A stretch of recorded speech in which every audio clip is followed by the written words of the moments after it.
Boa noite, amigos. Nós recebemos hoje, com muito prazer, um dos grandes nomes da medicina pernambucana e que está numa atualidade muito grande, Dr. Jesus Gandara. Qual é a sua especialidade, Dr. Jesus? João, minha especialidade é pneumologia. Esse nome é muito difícil, pneumologista.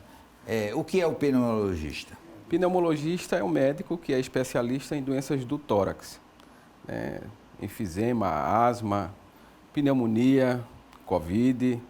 Aliás, está na moda agora tomar vacina de pneumologia. Vale a pena, doutor? Vale a pena, João. A vacina para pneumonia, que é para uma bactéria chamada pneumococo, e a vacina para influenza, entre outras vacinas que faz parte do calendário vacinal para alguns pacientes. Por que é que o senhor optou por essa especialidade na Faculdade de Medicina? João, eu comecei a fazer clínica médica primeiro, é um pré-requisito para algumas especialidades médicas, e depois de clínica médica eu fui fazer cardiologia. E durante a minha residência de cardiologia, eu compus um serviço de cirurgia torácica no hospital que eu trabalho hoje, que é o Hospital Português.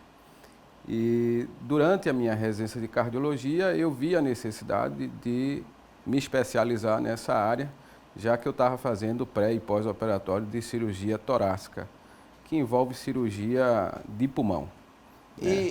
Então, a cardiologia ficou para trás.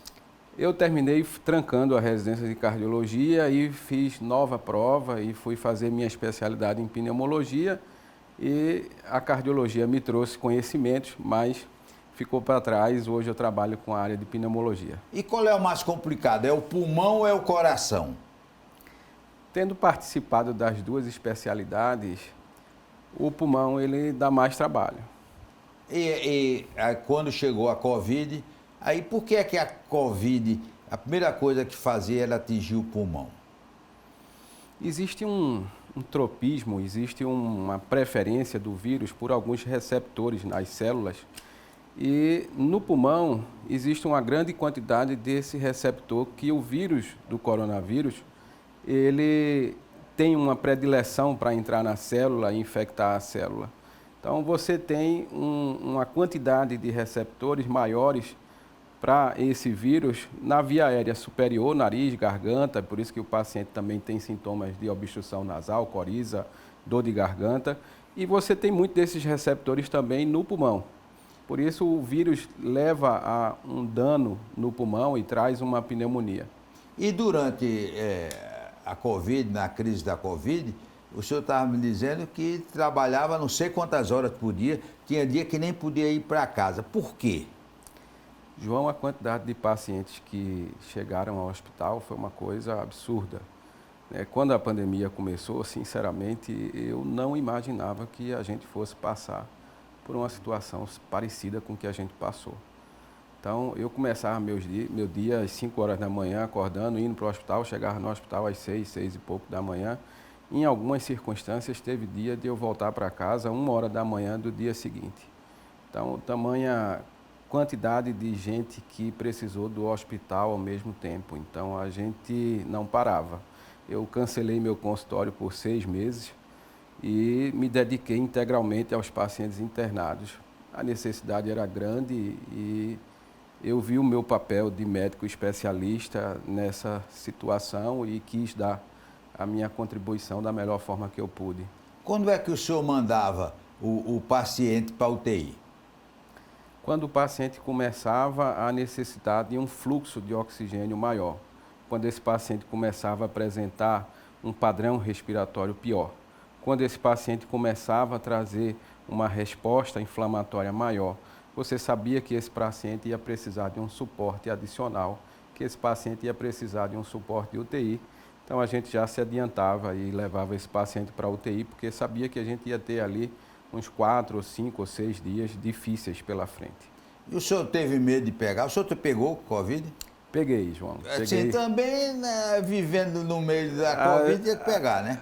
A gente se abraçava com esses pacientes de manhã, de tarde, de noite, a exposição é enorme, né? Mesmo usando material de proteção e todas as técnicas adequadas, eu terminei pegando Covid no ano passado e fiquei assustado por tudo que eu já tinha presenciado com os pacientes. e fiz uma pneumonia em torno de 30% e cheguei próximo a precisar de me internar.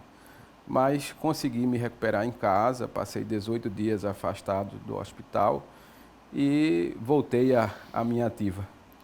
O senhor se automedicou mesmo? Me automediquei, não deveria ter procurado um outro colega para cuidar de mim, somos 6 pneumologistas na equipe, mas pelo conhecimento e pela experiência que a gente foi adquirindo, eu me mediquei e me acompanhei, sim, não vou mentir. Mas não tomou o kit de Covid, não, né? Não, sinceramente não tomei o kit Covid. Eu fiz algumas medicações, entre elas broncodilatadores, eu tenho asma, sempre fui um paciente asmático. Durante a Covid, minha asma descompensou um pouco e eu precisei me medicar nesse sentido. O que é asma? Asma é uma obstrução da via aérea, né? É uma doença funcional que leva a um broncoespasmo, a um aperto nos brônquios, e isso leva a uma dificuldade do ar entrar e sair do pulmão e leva o que a gente chama, que o povo chama de chiado no peito. Isso traz consequência no sentido de falta de ar e desconforto respiratório, né? E a medicação para asma são os broncodilatadores e as medicações inalatórias, o que o pessoal costuma falar popularmente de bombinha. Agora, a coisa que realmente marcou na Covid foi a intubação. O que é a intubação e quando se tornava necessário intubar um paciente? Tá, isso é uma boa pergunta. Durante a pandemia do Covid, a gente teve um ganho adicional muito grande em relação à oxigenação dos pacientes e como você deveria oxigenar esse paciente de forma adequada, de uma forma não invasiva. Quando o Covid começou aqui no Brasil, a informação que chegava para a gente da Ásia, da China principalmente, é que se deveria de intubar logo esse paciente, não se devia protelar a questão da intubação. Então, muitas vezes o paciente, quando ele estava aumentando o fluxo de oxigênio por uma necessidade para manter a sua oxigenação normal, a partir de determinado ponto se indicava então você sedar esse paciente, fazer medicação sedativa e intubar. O que é intubar? É você pegar um dispositivo, um tubo, né, após você sedar o paciente, e você passa esse tubo na laringe do paciente, colocando ele na posição da traqueia. O que esse tubo vai fazer é levar o ar que o respirador vai mandar para o pulmão, para que o pulmão possa trocar oxigênio e gás carbônico com o sangue. Então, a gente vai controlar todo o processo de respiração desse paciente. Normalmente ele é sedado, ele é curarizado também, a gente deixa ele completamente entregue em relação ao respirador para que a gente possa determinar alguns parâmetros no respirador para que possa então oxigenar esse paciente de uma forma mais efetiva. Depois, ao longo da pandemia, a gente foi observando que com alguns dispositivos não invasivos, como ventilação não invasiva, BiPAP e catéter nasal de alto fluxo, alguns pacientes conseguiam ter tempo para melhorar o quadro de pneumonia e evitar, então, assim, uma intubação, o que era muito traumático em relação aos familiares desses pacientes. Era sempre difícil quando você dizia para o próprio paciente ou então para a família que você ia intubar ele, era um desespero, né? Assim, a família já encarava a intubação como um paciente que fosse a óbito, que fosse morrer, e na verdade não era bem isso. A gente conseguiu tirar muitos pacientes que foram intubados depois de ventilação mecânica e conseguiu tirar o paciente do hospital. Não é aquela história, você vai entubar, dizia logo, Deus está chamando, não é Deus não, é Jesus não, é Deus está chamando.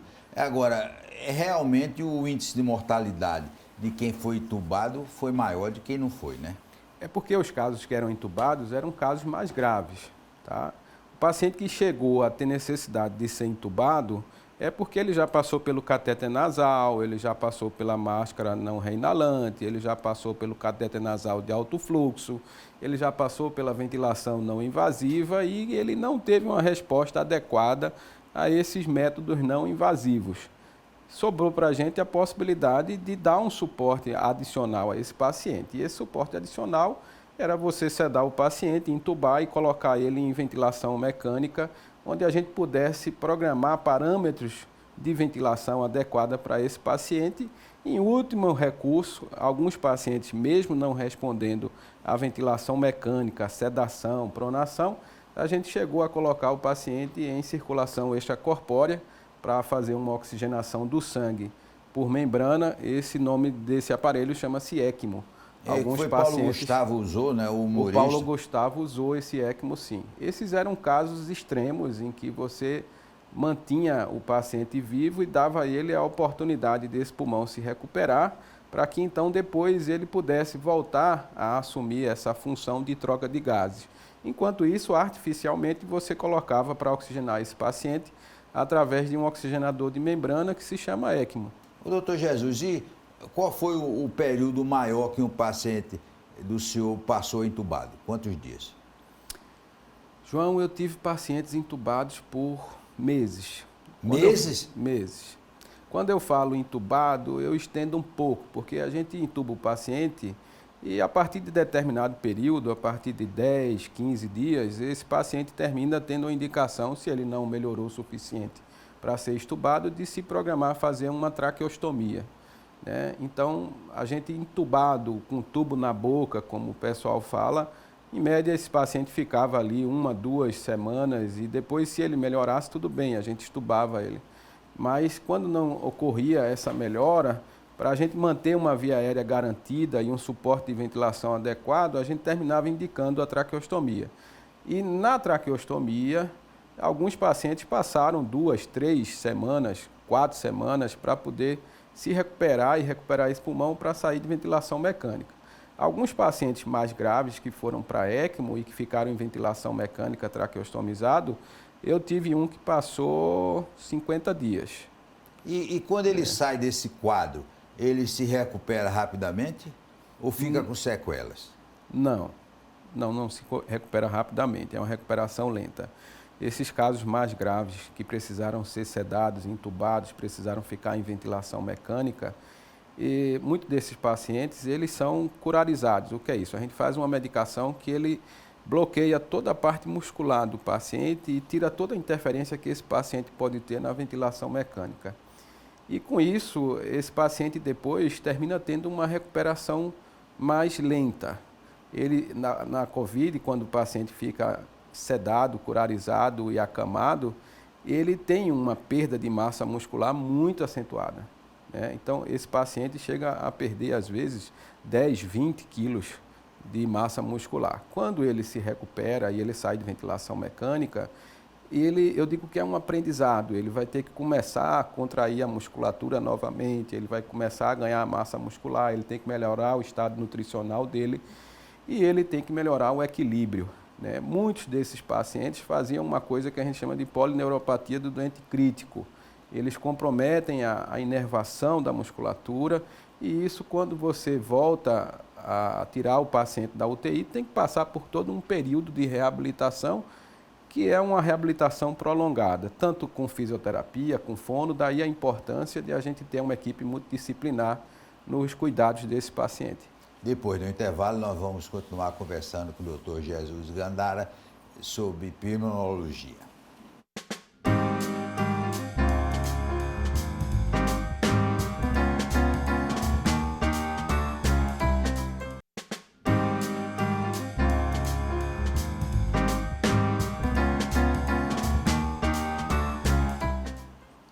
Jesus Gandara, quando todo mundo pensava que a Covid ia embora, chegou o Omicron. O Omicron é diferente, né?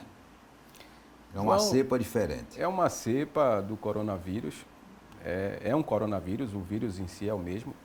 É uma cepa dele, assim como a Delta, assim como a Gama, entre outras que tiveram. E a diferença do Omicron é que ele tem uma transmissibilidade muito alta mesmo.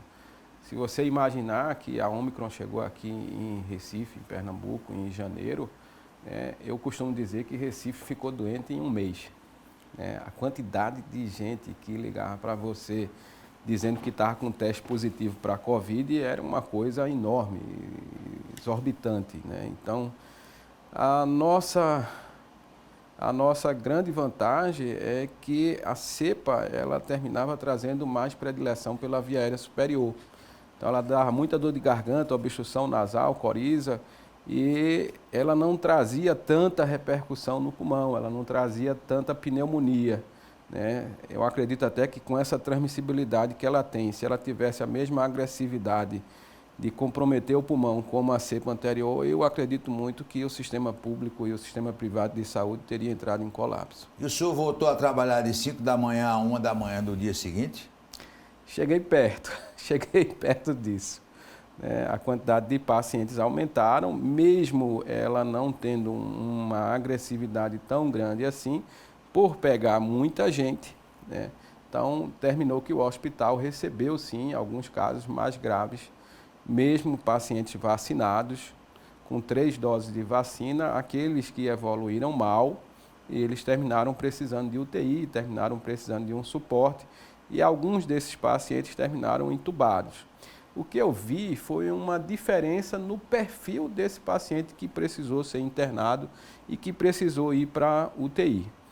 Normalmente eram pacientes ou não vacinados, tá, que tinham um quadro mais grave, ou pacientes mais idosos, portadores de múltiplas comorbidades, como hipertensão, diabetes, obesidade, doença cardíaca, doença renal.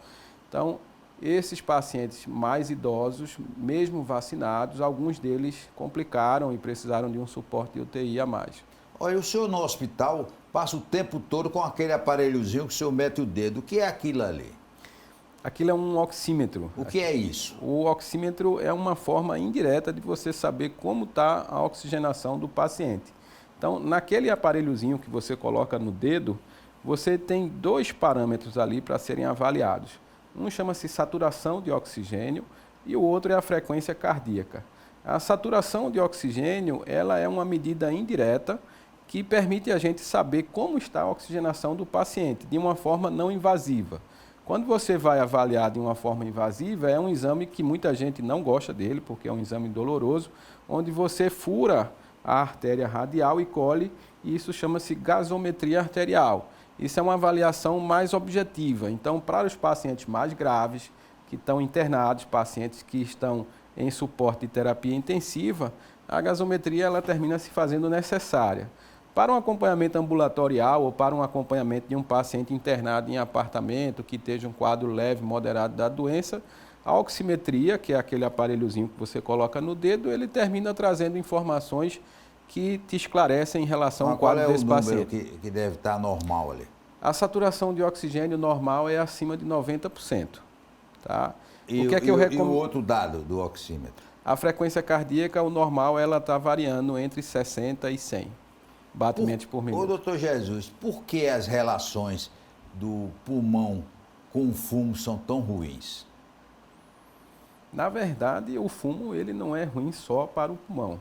Isso é uma perspectiva que muita gente acha que você fumar hoje em dia você vai trazer prejuízo só para o pulmão.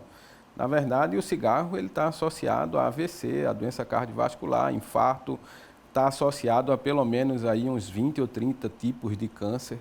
Então, o cigarro ele está diretamente relacionado a doenças pulmonares porque você fuma através de gases tóxicos e substâncias tóxicas que existem na fumaça do cigarro, e o primeiro órgão a ter contato com a questão da fumaça do cigarro, fora a boca, a laringe, é o pulmão. Agora, aí a gente vê, às vezes, raio-x de pessoas com problema no pulmão, o pulmão fica preto, é verdade ou é ficção? Na radiografia, o pulmão ele tem uma transparência que a gente considera normal. Então, quando você vê a radiografia do tórax, você vê aquele meio do tórax branco, que é a área cardíaca, e a parte periférica, que são os 2 pulmões, eles ficam enegrecidos. Quando a tonalidade de preto fica muito evidente e ele fica completamente preto e com sinais que a gente chama de hiperinsuflação, isso leva a pensar em doença pulmonar obstrutiva crônica, tá? Que a gente chama de enfisema. Mata, né? Mata. Infelizmente, sim. Ô, doutor Jesus, um assunto polêmico. Qual é a opinião do senhor sobre o uso da máscara? Deve continuar? João, eu acredito que a máscara deva continuar por um período, tá? Vai se flexibilizar aos poucos na medida em que as estatísticas permitirem isso. Então, a gente teve um surto agora com a Ômicron muito grande, a máscara se fez completamente necessária e acredito eu que com o passar do tempo a gente vai flexibilizar o uso da máscara em algumas circunstâncias. Eu acredito muito que eu vou ser a última pessoa a deixar usar máscara, porque minha exposição é enorme. Eu trabalho em hospital, eu sou pneumologista e vejo paciente com sintoma respiratório toda hora.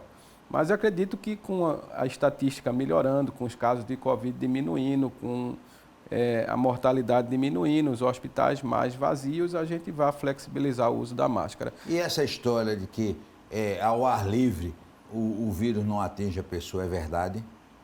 A probabilidade de você pegar o Covid ao ar livre é bem menor. Tá? Bem menor, né? É menor, porque você tem um fluxo de circulação de ar maior, você não está em ambiente fechado e você não tem muita proximidade com as pessoas quando você está em ambiente aberto, quando você está em ambiente com circulação de ar. Então, o pior cenário aí são ambientes muito fechados, com pouca circulação de ar, e o paciente sem máscara, ou as pessoas sem máscara. Então, a exposição é grande. Ô, doutor Jesus, o senhor tem uma origem espanhola, né? Aí gosta de vinho. É verdade que uma taça de vinho é boa para o coração, o senhor relembrando o seu tempo de cardiologia? O vinho é interessante, ele é importante sim, ele tem algumas substâncias antioxidantes chamadas flavonoides, e isso traz uma proteção cardiovascular. O que eu digo é que tudo em excesso faz mal, até água faz mal, senão ninguém morria afogado. Então, você pode tomar uma cálice de vinho, uma taça de vinho, sim. Todo dia? Todo dia, isso vai te trazer um benefício. O problema é que as pessoas começam tomando uma taça, depois tomar duas, depois tomar garrafa, e aí você perde um pouco essa questão da proteção cardiovascular e você começa a trazer risco não só para o coração, que você pode ter uma miocardiopatia alcoólica, né, se a quantidade de álcool que você ingira seja grande, como assim trazer problemas para o fígado, entre outros órgãos. Então, assim, tudo em excesso faz mal. Se você se permite tomar uma taça de vinho e isso não é uma coisa abusiva, vai trazer benefício sim. O vinho tem substâncias antioxidantes que diminuem os eventos cardiovasculares. E a paella? A paella faz bem sempre, né? Faz bem sempre, né? Desde que bem feita, né? O senhor sabe fazer? Eu sei fazer sim, eu gosto de cozinhar. Eu acho que depois da área médica aí, uma coisa que é uma paixão para mim é a cozinha. Dá para perceber aqui que eu sou um cara gordinho. Então, eu gosto de cozinhar como bom filho de espanhóis. Eu gosto da culinária espanhola, eu sou suspeito para falar da Espanha, é um país que eu gosto muito. E a culinária espanhola é uma culinária de primeira. O senhor vive de vez em quando levando umas cantadas de hospitais da Espanha para ir para lá, né? João, eu em algum momento já pensei em ir para a Espanha, sim. Tá? Teve uma época aqui em Pernambuco que estava bastante violento. E você, quando pensa em oferecer para seu filho, para sua família, um local mais seguro para morar, e a qualidade de vida lá é muito boa, a segurança é muito grande, tem bons hospitais, bons centros de referência na Europa. E pensei em algum momento ir para a Espanha, sim. Hoje isso ficou um pouco mais para trás, tá? Não é uma coisa totalmente descartada, mas eu gosto do Recife, eu gosto daqui, eu sou recifense, nasci aqui e gosto do hospital que trabalho, gosto dos meus pacientes, da vida que eu tenho aqui na cidade do Recife e não penso nesse momento em me mudar, não. E no Hospital Português, qual é o trabalho da clínica que o senhor comanda? Eu abri e coordeno hoje uma clínica de pneumologistas, sou eu e mais 5 pneumologistas, e chama-se Clínica IMPA, fica no 7º andar do edifício garagem do Português, e ficamos responsáveis tanto por atendimento de consultório, como também suporte a esses pacientes quando eles precisam serem internados, né? Então, eu costumo dizer que a gente se abraça com o paciente e dá atenção a ele, independente da esfera que ele se encontre. Se o paciente está no consultório, a gente atende. Se o paciente precisa ser internado, a gente atende. Se o paciente se agrava e vai para a UTI, a gente vai com o paciente. Então, eu digo que a gente é médico chiclete. A gente fica junto do paciente toda hora. Quer dizer que a clínica voltou a normal? Voltou. Já depois que diminuiu os casos de Covid, a gente voltou à nossa rotina. E precisa, né, João? A gente começa a perceber, por exemplo, algumas patologias que chegavam de forma mais precoce no consultório, como câncer de pulmão, e com a questão da pandemia, você vê hoje o câncer de pulmão chegar no consultório não na forma de um nódulo, mas na forma de uma massa e às vezes até com metástase à distância, porque esse paciente se ausentou do consultório durante o período da pandemia e deixou de fazer esse acompanhamento e esse rastreio para câncer. Então, alguns grupos de pacientes que têm doença pulmonar obstrutiva crônica, grandes tabagistas, que faziam seus exames periódicos, deixaram de fazer com a pandemia e começa a apresentar uma doença mais avançada agora, depois que volta para a gente, depois de 2, 3 anos que não estavam fazendo acompanhamento, e isso é uma coisa ruim, infelizmente. Nós queremos agradecer ao doutor Jesus Gandara, a verdadeira aula que ele nos deu aqui sobre esse tema da maior atualidade que continua sendo o coronavírus. Um forte abraço e até amanhã, se Deus quiser.